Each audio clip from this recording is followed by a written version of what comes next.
First of all, you've been in a really good way. It seems like busy and creative during this time, like few others. I've just between all the songs, everything you've been doing. Just talk about how productive and cool, in a good way, this year has been for you. It's been a tough year, I'm sure, for you, like everybody, but you've managed to be artistic and put out a lot of great stuff.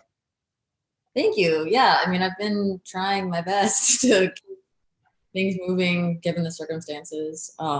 I'm just really lucky that I have so many friends that are really talented and kind of in the same creative world as me. So I've been able to collaborate with a bunch of my friends and make stuff that hopefully people like. Well, talk about that cool, creative, like artistic community you have with your friends and with your family. It just seems like you're just a talented bunch of really cool people that like to work together, and this great stuff kind of comes up and comes forth that I've become a fan of in recent months. And just talk about that community you have of talented artists.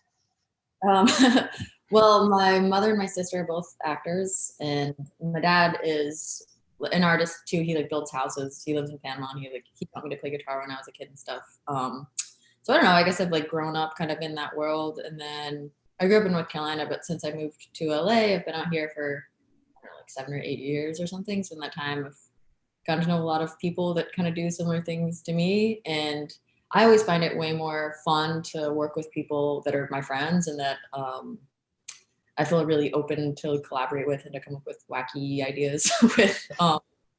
Like you were saying, like since quarantine started, I've put out 3 singles and 3 music videos. So the first one was a song called "Crying in the Mirror" that I I write all my songs with one of 2 of my good guy friends. And for the video, my friend Cara Delevingne directed it, and my friend Kaia starred in it, and we shot it in my house. It was like right when quarantine was starting, but we'd like had all been in the same group hanging out anyway. So we're like, well, I guess we have each other's terms. We may as well just try to make something of this. And then a couple months later, I put out a song called "Oh My God," which my friend Dana directed, and then a bunch of my friends had little like guest star roles in it.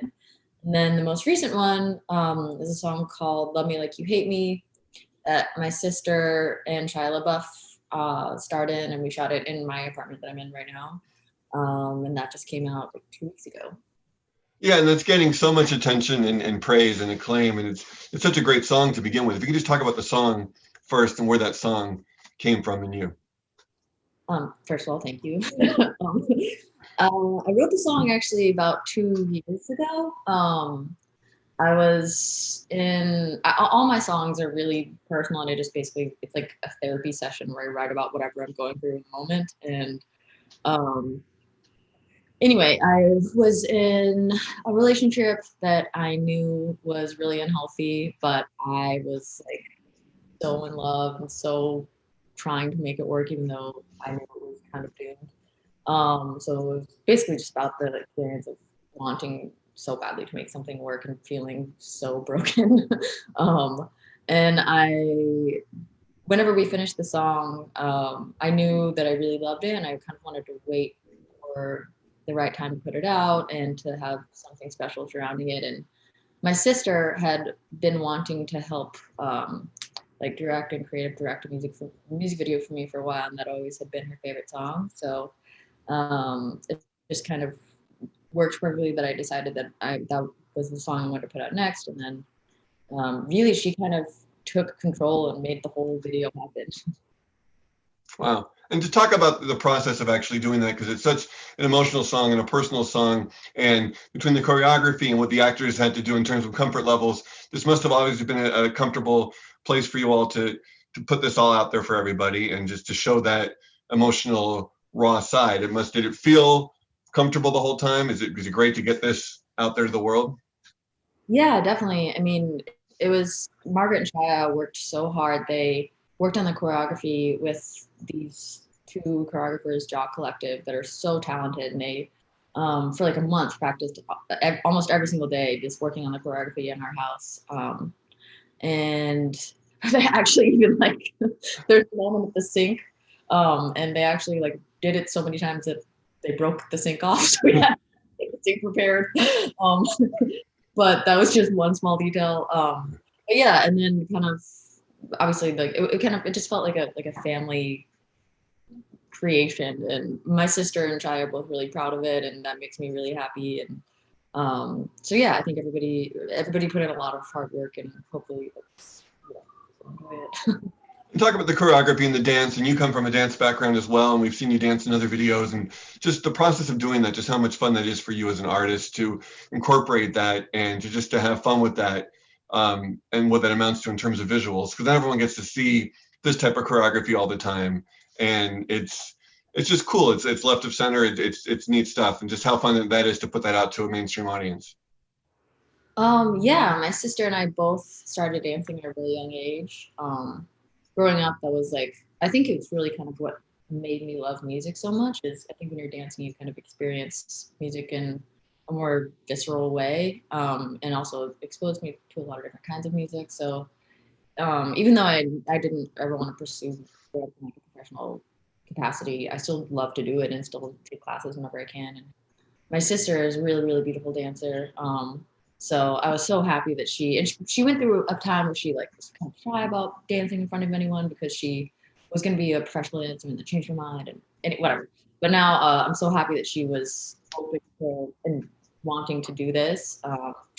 And then yeah, just like allowing them, watching them like do their thing to myself just felt really, really special. And yeah, I'm so proud of her for doing it. Yeah. Talk about finding your place in the pop world, and you've been acting for years as well. Even great work this year as you're doing these songs. You've had stuff come out. Talk about your place in the pop world, and as that rises, what that feels like. Has this been the goal, the dream, to see you get attention for this type of work? Yeah, I don't know. I mean, it's a funny time because like I right before uh Corona happened, I was like in Europe setting up all these shows and like kind of aligning what I meant for the next year of my life to be, and then obviously that totally changed for everyone. Mhm. So now I'm just crossing my fingers. My manager and I are just speaking now about like trying to set up some shows in May. So hopefully by then things will actually be happening. But it's definitely it's strange to be putting out all this music and not have the experience of actually playing it for people. That's like the most fun part. But yeah, I'm really looking forward to hopefully having shows and continuing to grow that aspect as well. Sorry, my cat's meowing.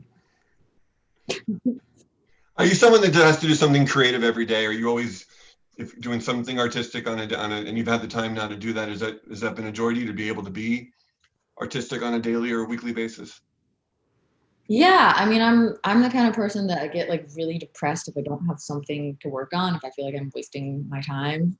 So I try to do something that feels productive every day, even if it's just like writing a song or I don't know, just trying to do stay busy and stay like I'm feel like I'm creating something, even if it's just for to ease my own anxiety.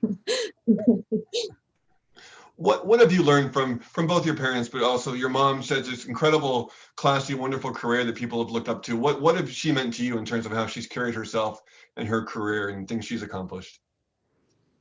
Yeah, I mean, my mom has always been really ambitious, and um, I think that that's definitely been an inspiration for my sister and I. And um, yeah, I don't know. It's she always like struggled, felt bad leaving us when we were kids, but I would encourage her and be like, "No, mom, I'm so proud of you. We love that you're a busy working actor." So Yeah. yeah. Talk about what's next for you, what you're on the verge of, because it seems like this is only the beginning in terms of visuals and where you're going with your music. If you can let us in on what could be next, what you're working on now. I'm still kind of putting the pieces together, but I have yet to release a full-length album. So I I think that's going to be my goal is to I have a bunch of songs that are unreleased, but I like way too many. And I think like a lot of artists, after I write a song, if I don't put it out soon enough, I just kind of hate it. So I have a bunch of music that I think I'm probably just no one's ever gonna hear, but I want to work on writing a full length album and kind of figuring out. I just was making a playlist earlier today of like inspiration for my album and like what I kind of thinking about what I want it to sound like. So I'm gonna hopefully start just work with a producer and write a full album and put that out, and then hopefully play shows if we're allowed to. That's my dream. Thank you for watching. If you want more extra, hit the subscribe button and the bell so you'll never miss a video.